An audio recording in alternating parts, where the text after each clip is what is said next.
Gang, we all know Spotify is the best and most popular music streaming app. They have millions of songs by millions of artists available at your fingertips. But did you know that aside from millions of songs by millions of artists, Spotify also has thousands of podcasts from all of your favorites, including Fresh Air, Wait, Don't Tell Me, and of course, How Did I Get Here? That's right, we are on Spotify. Just go to Spotify.com or download the app from your app store. And don't forget to follow How Did I Get Here? That's Spotify. Millions of songs, now thousands of podcasts. Do it up. Let's get down. And you may ask yourself, well, how did I get here?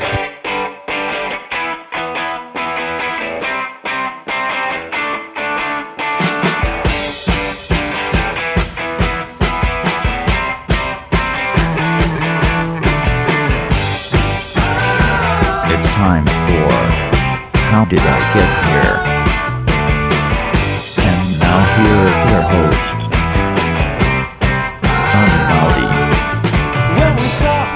All right, hello, I'm Johnny. I'm your host. Welcome to the show. I hope that you're all healthy and sane out there, wherever it is that you are. I hope that you had a good weekend, whatever that means in the spring of 2020. Could mean anything, really. I'm not even sure what it means to me. Although I did have what I would consider a good weekend, right? So I got that going for me. Anyway, great weekend. I want to touch base on the last show that came out, episode 915 with Jimmy Dale Gilmore. I got some emails about that. People liked it. Thank you so much. I'm a big fan of Jimmy Dale Gilmore. We had some new people coming to the show. I know, it's weird. We've been around for a long time. I'm sure we probably have some new people coming to the show today. I have a great show for you guys today. Let me start off with just a quick story. In 1990, I lived in Houston, and I was in a band called Panjandrum that was being courted by a publishing company from Los Angeles called Emerald Forest. There was a lady there named Kathy Waldman who was into our band. She was the A&R person that wanted to sign us. And she would send me music all the time from different connections she had at labels and stuff. And I guess, and if my memory serves right, Emerald Forest, their offices were by a record label called Charisma. So in the summer of 1990, my friend Kathy sent me a care package with all kinds of music, songwriters she might want my band to get together and write with, and some music from a new band called Jellyfish. Their album was going to be coming out, I guess, in a month or two or something, and she sent a disc and a cassette. And man, when I played that album, it was Jellyfish Belly Button. It blew my mind. I was like, man, this is the band I've been waiting for. I'm a huge pop guy, like a power pop guy, guitar pop guy. Yeah, Beatle pop, whatever that pop is. I love a Britney Spears, but my genre of music, like the kind that I write, the kind that I record and make, is considered power pop. Lots of ooh-la-la-las and backing vocals and melodic songs that are based in something, a tradition of music that started in like the 60s. You know what I mean? Power pop. I was blown away. I love Jellyfish. Fell in love with them. Got to see them on their Spilt Milk tour. And that brings me to today's show. There's a new band featuring the guys that were in the band at that time during the Spilt Milk era. Roger Joseph Manning Jr., Eric Dover, and Tim Smith have all started a new band called the Lickerish Quartet. They have a brand new EP called Threesome Volume 1. It drops this Friday, May 15th. They have a single out right now called Lighthouse Spaceship. Fucking epic song. Unbelievable. Great song, and it's epic. Like, it goes a lot of places, does all the changes, does all these things. It's a very adventurous first single to put out, but also quite a statement to make from this band, because it's like, hey man, it's not like Jellyfish where there's like a main singer or anything like this. All of these guys share writing duty and singing duty and I guess fronting duty. Roger Joseph Manning Jr. was in Jellyfish. He plays in Beck's band. He had a band after Jellyfish with Eric Dover called Imperial Drag. And then Eric Dover was also the singer of Slash's Snake Pit. Tim Smith, who was in Jellyfish, is also played with Sheryl Crow for a long time. And he plays with Liam Gallagher and his High Flying Birds. And so all of these guys are pretty busy all the time doing stuff. And they're session dudes and they play on people's records. But they got together and they decided to try and do this new band together. Like almost in a Crosby, Stills, Nash way. Like every guy writes songs. They have a beautiful harmony, like blend together. It's gorgeous. They're writing great songs. So this EP, Threesome Volume 1, drops May 15th, but you can hear the single Lighthouse Spaceship. It's available now, the epic song that I was talking about. If you want to check that out before my conversation with the immensely talented Roger Joseph Manning Jr., you should probably do that. So I was very excited to get to talk to Roger. I've been a huge fan, as I said, of Jellyfish and all the stuff that he does. His work on the Beck records is always amazing. Sometimes I'll look on the credits of a record if I really like something, and it turns out it was him.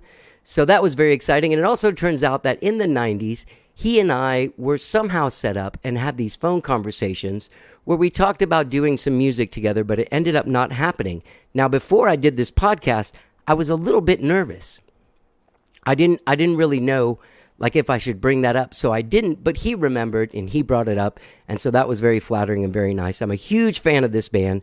I'm a huge fan of each of these guys individually. I'm a huge fan of where they came from to me, which is Jellyfish.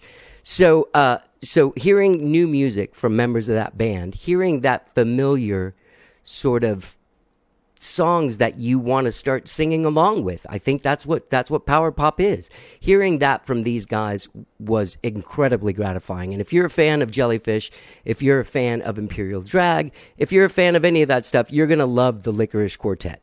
And now their EP, once again, Threesome Volume 1 drops this Friday, May 15th, but you can hear the first single, Lighthouse Spaceship, wherever it is you stream and download your jams. You can go to the lickerishquartet.com for all of your Lickerish Quartet needs.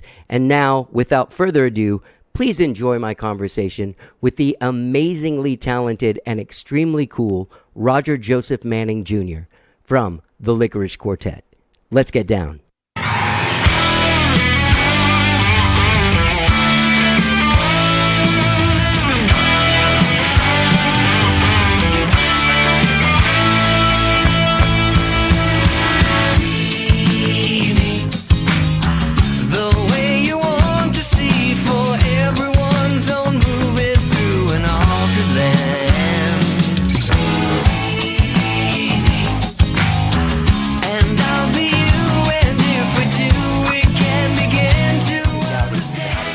Podcast? Right.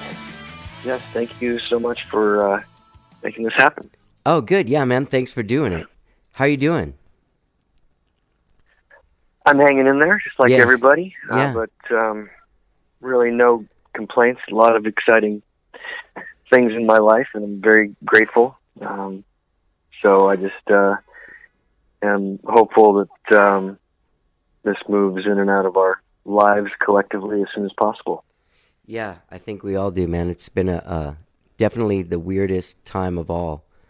And also it must have been odd like getting together and doing this stuff with guys that mean so much to you and getting to make this music that obviously you spent a lot of time and care. By the way, the EP is amazing.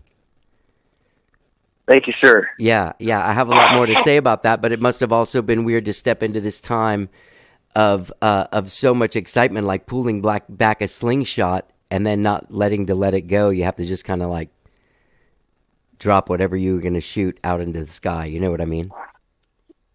Yeah, there was a little bit of that. And let's see, before I forget, so how was your music and I mean, I know you and I briefly had some communication way back in late 90s, if I'm not mistaken. Wow, that's very... thank you for bringing that up, because I was wondering if I should bring it up, but I was like, oh, there's no way he's going to remember it. But it's going well, man. Oh, no. I absolutely remember. I was quite impressed with what you were doing at the time, and not really familiar with what you've been doing since, but enough for me to want to reach out. Well, man, thank you so much. Things are going well, man. I still make music. I've got, I also play in this cover band that works a lot called Skyrocket. We do a lot of 70s and 80s stuff, but I'm also still working on my own stuff and doing this podcast and stuff. You are dropping out. I actually. am? Oh. Yeah, I didn't hear the last two sentences. But your signal is very clear. And then it just goes dead. Well, hopefully it won't be a repeating thing. Yeah, I hope not. I think I'm in a good place. I thought I was in a good place. Okay. Cell phone wise, that is. Anyway, yeah, thank you for asking. I'm still making music and doing all that stuff and playing. This EP, like I said, is incredible. Like, first of all, how I I know that since Jellyfish, you did Imperial Drag with Eric, and then you had Uma Jets, which I guess has always been kind of an ongoing thing with you and Tim. No, Uma Jets was a project that Tim had with a friend of his back home named Rob Aldridge. A very okay. talented I'm sorry, I got singer-songwriter guy. Sorry about that. And the connection is that both Eric and I performed and added some. I guess I added a few small songwriting contributions. I don't remember if Eric did, but we both played on several of their recordings. Oh, okay, that's where I must be which confused. That was really fun and innocent, and because it's always less stressful to just be hired out as an accessory than to have as you well aware, to be emotionally invested and have your own art be a part of the project, because then you've got more cards in the game, or whatever the phrase is. Right. And I certainly can tend to not stay very light about it. Suddenly, the whole thing becomes more of a daily obsession and focus, and there's business aspects to it and all that stuff. So this was fun to just be peripheral on that. But it was also, in a lot of ways, a very, very fun memory that I think the three of us wanted to try to explore again before we were in our 60s. I mean, it's just like, what? I called Tim up in 2017, just, hey, I just want to see if you're interested in writing and just have some fun doing that. We could do it long distance or whatever. And that basically evolved into Lickerish Quartet, because then we reached out to Eric, and Tim came out to LA, and we started writing, blah, blah, blah, blah. And I'd had a lot of good luck with, post-Jellyfish World, post-Imperial Drag TVI fans being very loyal to me and being excited to hear new music whenever I put it out in the brief periods that I did. Definitely. Solo stuff. So I knew there was an audience out there waiting for us, but we had to get our act together first. And 2.5 years later, we finally did. Just because we're all busy, Yeah. Making a living doing whatever we're doing musically. And Tim had to always come out to LA to work. We did some stuff from home, our independent home studios, but it was still a labor of love and great exercise and patience. Yeah, definitely. Well, definitely, because there's so much that has gone into this music. Did you guys produce it yourselves? Or Yeah. The goal was to do everything ourselves, for better or worse. None of us claim to be engineers, so none of us are, and we've hired two really great guys to help out who couldn't have been better about, the bonus discount rates for their rooms and talents, and just got so lucky along the way with friends helping us out. But the three of us just wore as many hats as we could to get to the finish line. That's good. And did you find, like, now that you're approaching this a lot more years on, with a lot more experience and a lot more maturity, probably both emotionally and musically, where did it feel, was it one of those things where it felt better than it ever did before, kind of thing? Yeah, I mean, you're absolutely right. Just speaking for myself, it's not too different than when someone doesn't really hang out with their family all year and they go back for the holidays. Right. Well, it doesn't matter what age you are. Suddenly, you're back in the same dynamic you and your family were in when you were a 7-year-old boy, and you might have had older brothers or sisters, and then your parents. Everybody assumes the same roles. Right. Even though everybody's in their 50s, 60s, and 70s. Yeah. Right? So that requires great self-awareness to continue to keep egos in check, to notice when one's being triggered emotionally, or just all the same things that any group of musicians, any band dynamic is susceptible to.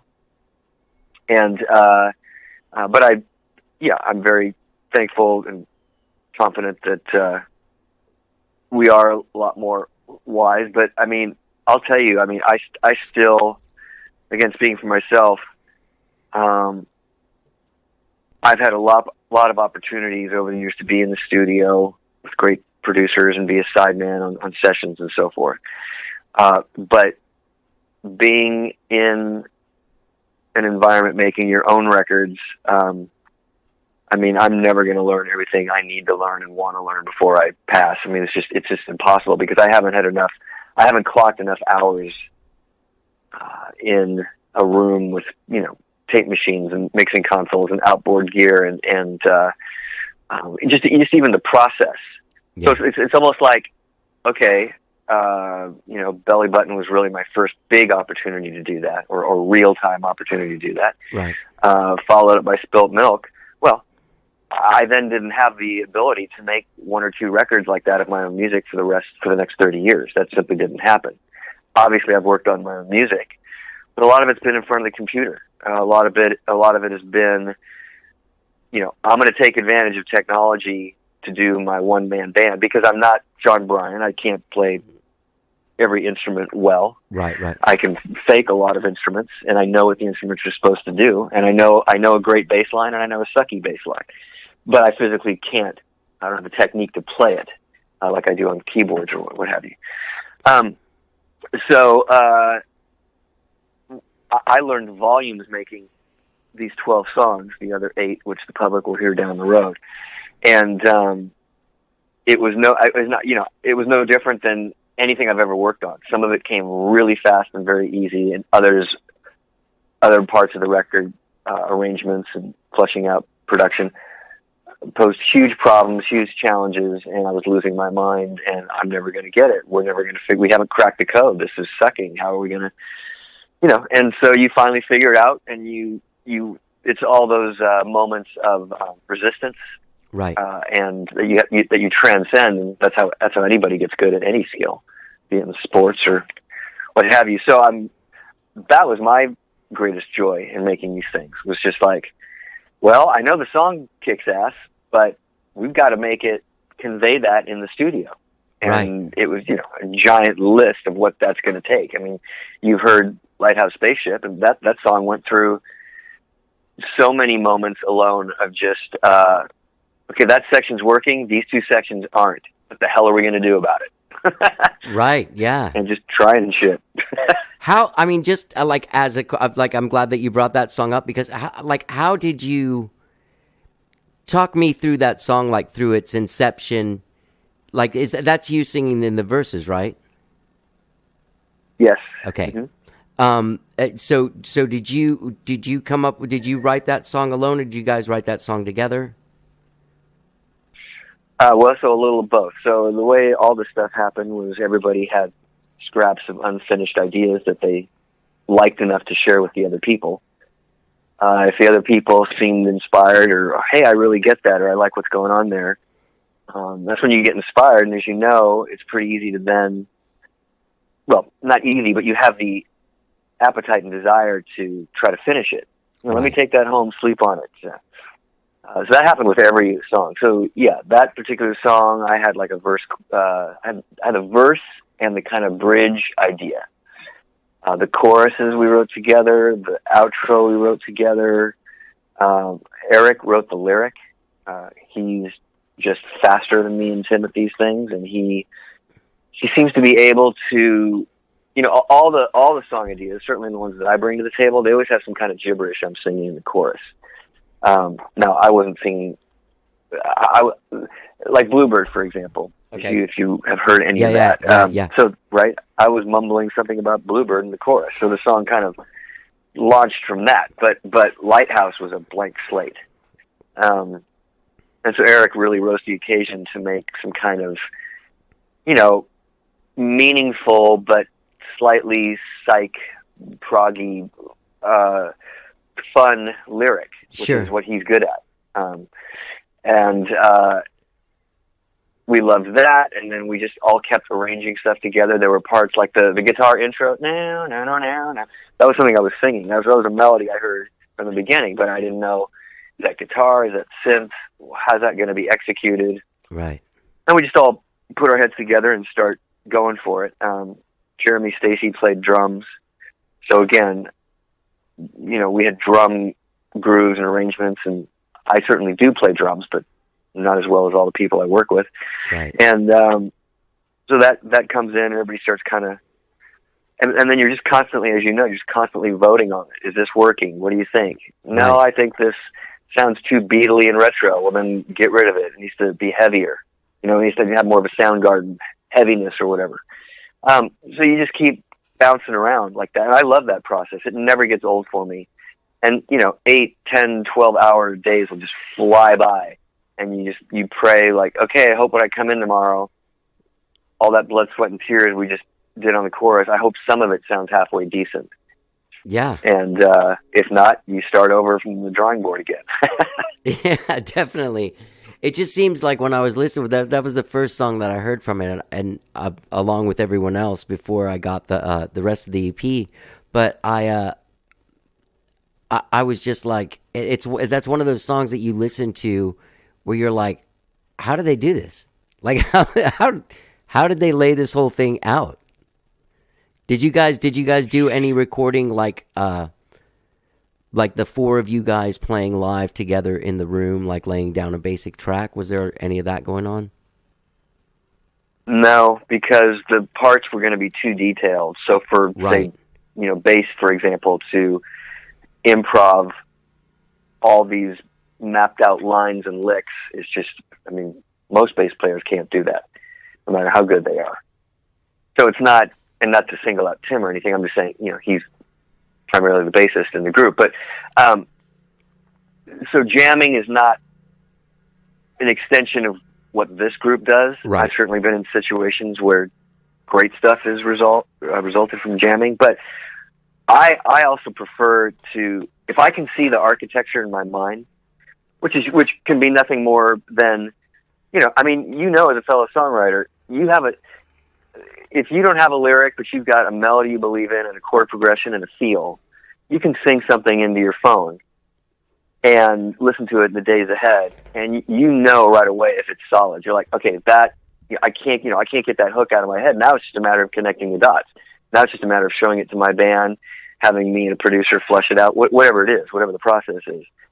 So we definitely had Lighthouse, we had everything. No, we had the outro too. We spent a lot of time songwriting, but the ability to just sit down in a room, everybody grab their acoustic. I had my piano sound on the keyboard, and we just would play through it and mumble the melody. Right. And then when we all were like, this is solid, we'll probably extend the outro and have it fade, but all the sections seem to have a good length. I don't think we hang on any of them too long or too short. No. The intro, and so we map out an arrangement, because again, that's my architecture. When that is laid out, now it's just a matter of filling in the dots. Like I said, filling in the blanks. Filling in the blanks might take a week. It might take 3 months, but we're going to fill it in. That I know, and I'm not in doubt of any of it, because that raw architecture is kicking my ass, and my hope is that everyone else will enjoy it as well. So that's kind of what works for me. I can't speak, to other creators, but that was the procedure for every song you're going to hear. Right. And did Eric on Fadoodle, that song has this Roxy Music vibe. Do you know what I'm talking about? Yeah, so that was a tune that I had actually created the genesis with another gentleman. He had hired me to just write songs with him for a record he was going to do, and then that record never materialized. A guy from Toronto. And so I had all those song scraps sitting around that he and I had done way back in 2004 or something. And the core of Fadoodle was one of those ideas. Again, no lyrics, just lots of mumbling into a tape deck. But I was like, man, I love the energy in this idea. Yeah. So that was a verse and a chorus and the bridge, or the first part of the bridge where Eric is singing. Right. And the guys liked it. They too liked the kind of 70s eighth note Eno Roxy music. Yeah. Fun about it, sparks. attitude, and then we just set out to do put our stamp on it. And again, that was another. Well, I have no idea what this should be about. No lyrics, just mumbling, and Eric ran with that. So this is why Eric and I worked in Imperial Drag. There were things that didn't work for Eric and I in Imperial Drag, which is why we eventually went our separate ways. But we had a pretty good run of songwriting, a lot of which the world hasn't heard because we didn't release it. We just have the one album. Right. But, a good collaboration, a good duo, a good trio, everybody kind of makes up for their strengths and weaknesses. I mean, a goal of ours was, my greatest hope was that we could come out with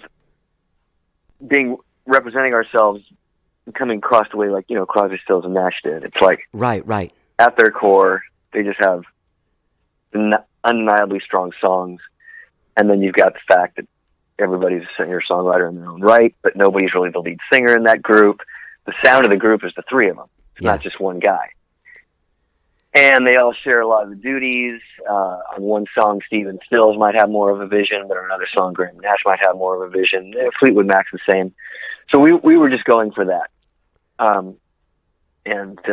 Yeah. Well, you guys, it's beautiful.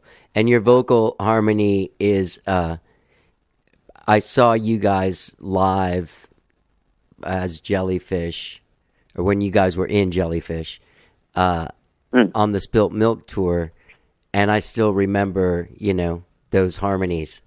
And to hear that blend is a very, very exciting thing as a fan, Thank you, man. Nothing better than getting a compliment from a fellow musician. Oh, totally. Maker.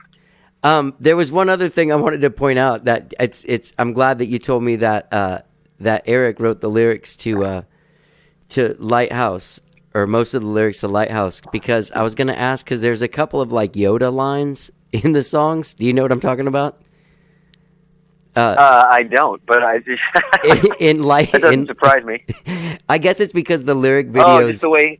Yeah, the phrasing, like the way he's. Yeah. If distressed you're feeling is the Lighthouse one, and then the what wearing are you is the one in Fadoodle. Yeah. I don't know. It just stood out to me. I think that Eric that's how his brain works. He's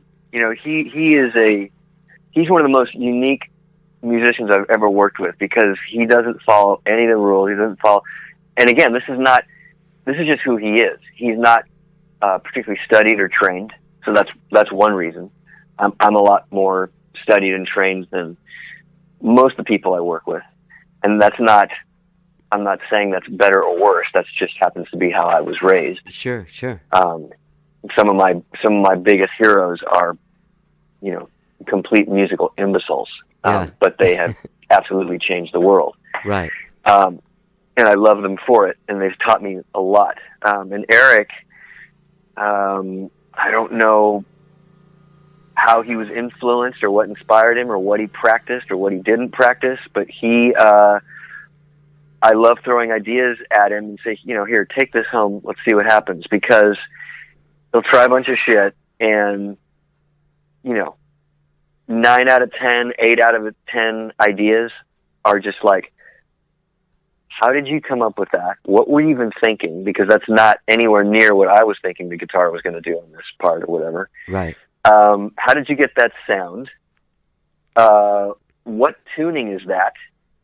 And why did you decide to tune it that way when you can actually just play it this way? I mean, right. It defines all logic, and that of course is, therein lies the beauty. Yeah. That can be sometimes frustrating because it can take longer. It can pose other challenges, but at the end of the day, it's like, why would I want Joe Average, conventional, generic, like Beatle guy on this? Right. We already have plenty of that in the world. Yeah. Plenty of brilliant people doing that. That's the whole thing. And Eric always provides that twist. And as you can see, he does that in his lyrics as well. So he's such an important part of the trio and what the three personalities bring to everything. Yeah. All of you guys, it seems very balanced. Like the Crosby, Stills, and Nash reference makes a lot of sense to me. And it kind of sounds like what is going on in there in the music. Is there any was there any apprehension because of sort of the rabid love that Jellyfish fans have? Was there ever any apprehension to where like maybe you guys didn't get together before because it's like, man, you know what I mean? Like some sort of unseen pressure. You mean with this work, and would we be wasting our time? Yeah, I mean, and I mean this just because when I saw that you guys were coming together as a band, I was very excited as a fan, but also as a fan, you're like, well, this better be good. You know what I mean? You know what I mean? Oh, and right. It is. Sure. But were you guys cognizant of any of that, and did that ever discourage you in any way? Or did it give you a fire? I totally get what you're saying. No, it didn't discourage me, and I'll tell you why. I learned very early on with Jellyfish. I mean, Andy and I definitely shared this philosophy, which was the only we're going to be able to sleep at night is if we give something to the world that we believe in 100%. Meaning, if it's not blowing our minds thoroughly, then we almost have no right to play it for anybody else. If we don't think it's the greatest possible contribution that we can make, given at this time in our lives, and in that case it was in our early 20s, or now I'm in my early 50s,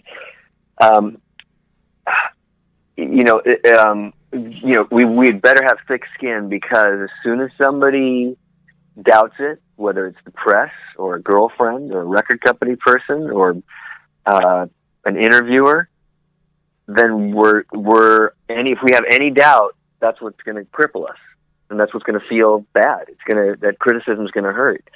So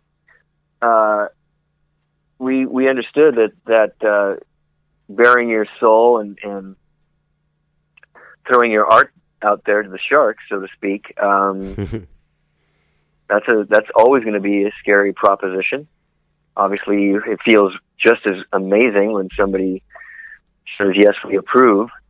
But so I learned that very early on. So in the case of Lickerish Quartet, I was like, this shit doesn't leave the door, and no other ears hear it until all three of us are like, yep, done. Mission accomplished.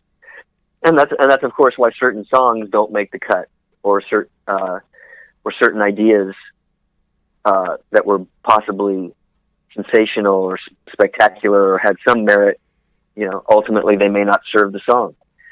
I'm always aware of what is going to serve the song. So you mentioned Fadoodle, for example. It kind of had this 70s Roxy driving eights kind of glitter pop attitude to it. Well, I wanted to make sure we did that as good as we could, yeah. But also that we weren't doing some kind of retro thing. I wanted it to be, well, what is our version of that in 2020? What's our twist? What do we want to say? In addition to the fact that, we love Roxy music, for example, and Sparks, and they're great bands, and sure, they influenced us. Well, it can't just be that. Right. We're not, it's a nostalgic project. It's never been my intention. My intention has always been, which is what I love, is operating with the classics in mind, because I think the classics are just that, because they are such high quality songwriting. They're earworms that you can't get out of your head, no matter how old you are, or no matter what year you hear them. Right? So there's teenage people, kids now, who are discovering and hearing the Beatles for the first time. Right. Now, if a lot of them can put their hip hop influence on the shelf for a second and entertain some seriously sentimental, emotionally conveyed melody, if they can get in touch with their feminine side, I'm saying that for both men and women who seem to only want to be hard and tough and masculine right. in 2020, as opposed to balanced. If they can get, why do all of us guys like the Beatles? Well, because we get in touch with our feminine side for 2 seconds and enjoy songs like She's Leaving Home. Yeah, yeah. We give ourselves permission to do that. We give ourselves permission to be vulnerable for 2 seconds. Yeah. And there's great joy in that, because none of us are just one thing. We're a balance of that yin and yang, masculine, feminine. Every human is. So, I went off on a tangent, but my whole point is that I needed to make sure if we were all in agreement, then it's like, okay, now we can throw it to the Sharks. And I don't care if the Sharks say, you guys suck. You are not now and never will be anything remotely close to the heights of ecstasy that was Jellyfish. Okay, that's your opinion. You can say that. That's not how I feel about the music. Otherwise, I wouldn't have released it. Right. So again, whether it was Imperial Drag or TVIs or my solo stuff, or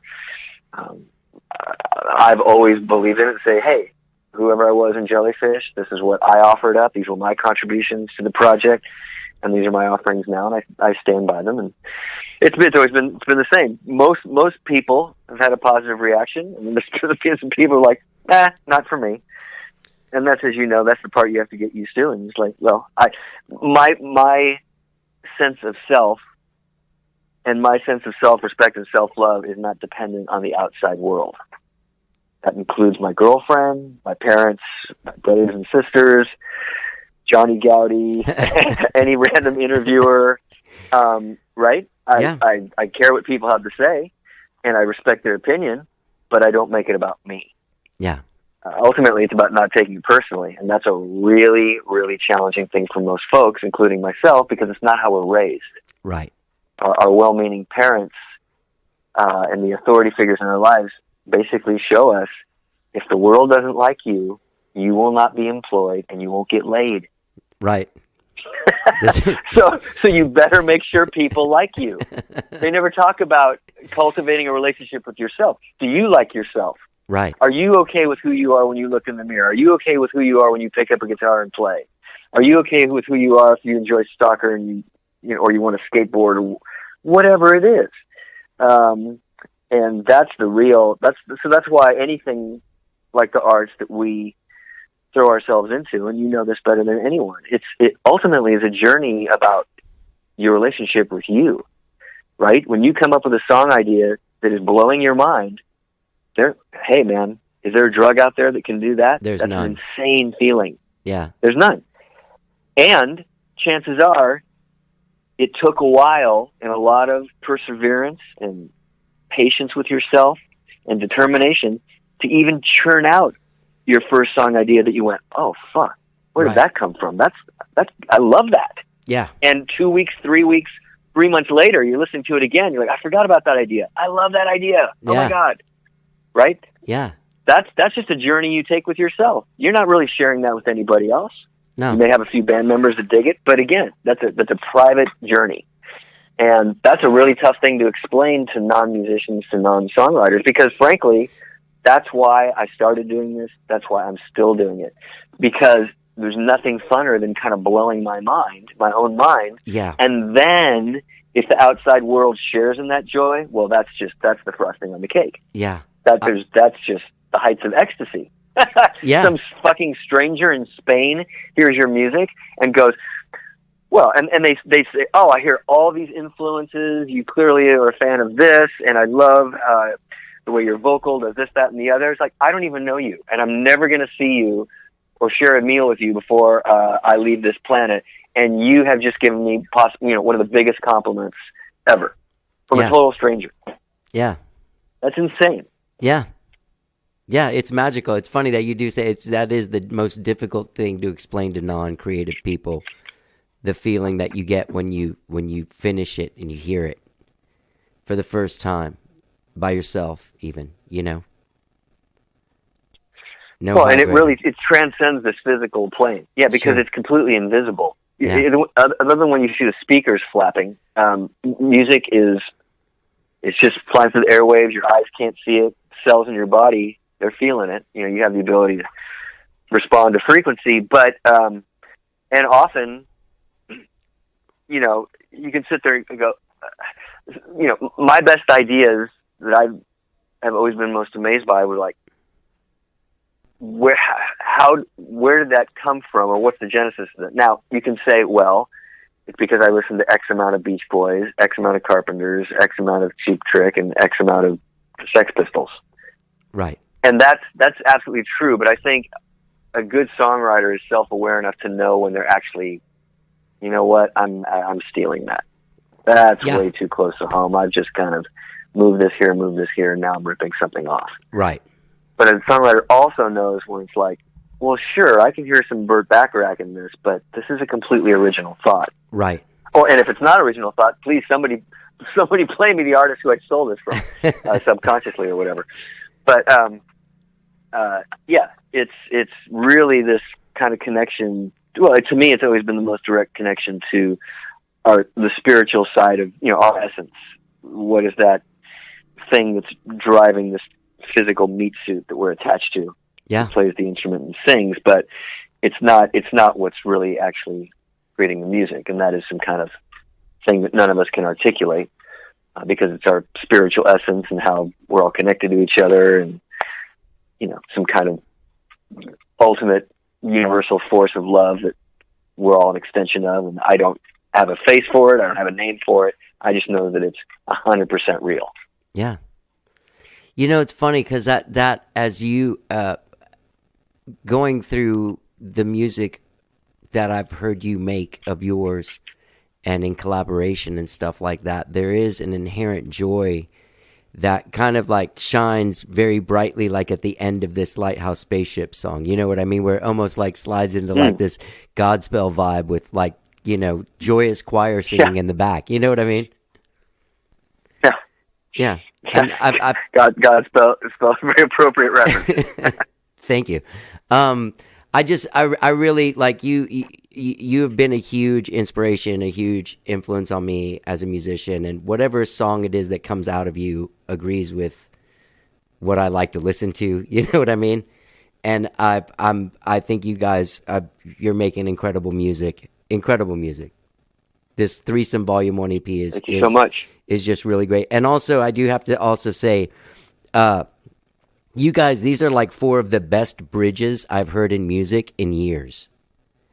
Like, you guys are like the kings of bridges.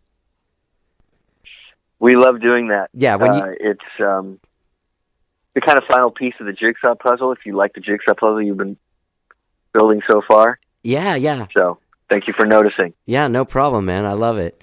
Well, man, I'll talk more about where people can find the record and stuff, but this is really, it's been great talking to you, getting to catch up. And I'm so glad you guys. Surprise. Yeah. I was hoping you'd remember. I didn't think you would, but I'm really flattered that you did. So it's great to talk to you again, Roger. Well, I'm trying to remember where I put my cassettes and CDs that we had exchanged. Yeah, man. I'll be more happy. I know they're in a box somewhere. I moved 2 years ago. Oh, you did? Yeah. Well, I'll send you some new cassettes, man. Please. Thank you. Send me some files. Sure, I will. Thank you so much for doing this, and good luck with everything. And I hope that at some point you guys get out and play, and I get to come out and see you, and maybe we'll meet in real life instead of just on the phone. Absolutely, and thank you so much for helping spread the word with I'm this more than interview happy to. and Anything I can do. This is really amazing music, and I really believe in it and whatever it is you guys do. All right, right on, dude. Well, you take care. You and your family be safe, and see you on the other side. All right, Roger. Take care, man. Thanks, Johnny. Bye.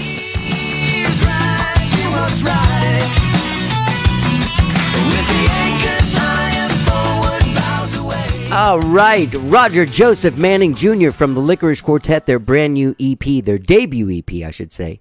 Threesome Volume 1 drops May 15th. Get out there and check it out. That song that you're hearing, Lighthouse Spaceship, is the first single from the record, and it's available now, wherever it is that you stream and download your jams. What a great conversation with Roger. I wish that could have gone on. Honestly, I could have done that for like 3 hours. But what a great, great conversation. What a very gracious dude. I hope that he stayed safe. Once again, the band has members of Jellyfish, sort of the band that was out there during the Spilt Milk tour. It has Roger Joseph Manning Jr., obviously, Eric Dover on guitar, and Tim Smith. Only now they're all writing and singing the songs. Great EP, man. I hope that you enjoy it, man. There's great songs on there. Great sounds, great singing, great harmonies, great everything you like. Great songwriting, great playing. Their drummer, the guy that played drums, Jeremy Stacy, he did a great job on that. Anyway, find them at the lickerishquartet.com. It was great talking to Roger Joseph Manning Jr. Hey, gang, if you're just coming to the show for the very first time, don't forget that you can subscribe to this podcast wherever it is that you find podcasts. You'll get new shows every Tuesday and every Friday. Sometimes I drop 3 a week. I was doing that during the quarantine, during the heavy quarantine time. Maybe I'm still doing it. I don't know. We'll see. But yeah, you can find us wherever you get your podcasts. Okay? Do that. And here's the rest of Lighthouse Spaceship from the great band, the Lickerish Quartet. Their EP, Threesome Volume 1, drops May 15th. Want to thank Roger Joseph Manning for taking the time to talk to me. Enjoy it. Let's get down.